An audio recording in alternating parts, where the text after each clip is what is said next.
So hello friends, সবাইকে good morning. সবাই তোমরা কেমন আছো? আশা করি খুব ভালো আছো। আমিও ভালো আছি। তো এরকম আমার হাতে দেখতেই পাচ্ছ মিক্সির এটা।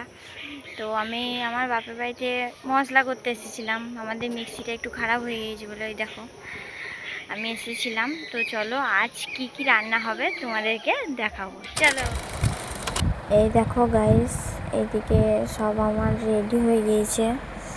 তো আমার কাটাকুটিটা আমার ননদ, আমার ছোটো ননদই রেডি করে দেয়। দেখো এইখানে আদা রসুনটা আমি ওই বাড়ি থেকে আমি বেটে এনেছিলাম। তো দেখিয়েছি প্রথমে ভিডিওতে, তো খুলতে পারছিলাম না, তো একবার স্কিপ করে আমি দেখো খুলে নিলাম। তো এদিকে মাগুর মাছ এনেছে আর শ্বশুরমশাই মাগুর মাছ, এখানে অনেকখানি ডিম আছে। আর এই দুটো মাছ আমার শাশুড়ি মায়ের জন্য। আমার শাশুড়ি মা মাগুর মাছ খায় না, তাই হাইব্রিড মাগুর তো তাই খায় না। তো এইদিকে শাকও কাটা হয়ে গিয়েছে, সব রেডি। আলুও কাটা হয়ে গেছে, আমি এবার চালটা ধুয়ে দেবো, বসাবো। এদিকে সব বসিয়ে দিয়েছি। বেগুন ভাজছি, আজ বেগুন ভাজা হবে। তো বেগুনটা ভাজছিলাম। তা করতে করতে আমার ছেলে মেয়ে যা বদমাশি করছিল, তার আগে আমি কি রেডি করলাম না করলাম তোমাদেরকে দেখানোই হয়নি।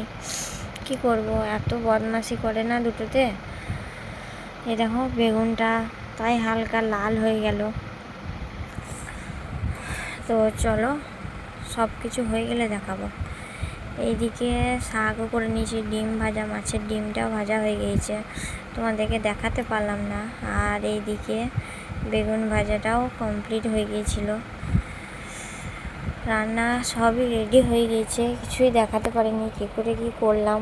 এত বদমাশি করে না রান্না করার সময়। এটা ঝোল রেডি, এই পোনা মাছটা দিয়ে। আর এটা মাগুর মাছের ঝাল, আমাদের মাগুর মাছটা আলাদা হয়েছে, মাগুর মাছের ঝাল হয়েছে।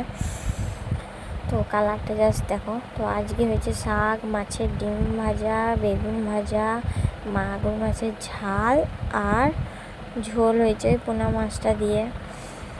আর ওই এটাতে তো বুঝতেই পারছো এই গামলাটায় কী আছে, ভাত আছে। তো এই কটাই মেনু হয়েছে। চলো তোমাদেরকে আর একটা জিনিস দেখাই। এই দেখো আজ ঠাকুর, ঠাকুরের জায়গাটা জাস্ট দেখো কত সুন্দর লাগছে, কত ফুল নিয়ে আছে। তো তোমাদের বাড়িতেও এরকম ফুলের গাছ আছে কি না বা হয় কি না বলো অবশ্যই। ভিডিওটা ভালো লাগলে লাইক কমেন্ট করো আর সাবস্ক্রাইব করে দিও চ্যানেলটা।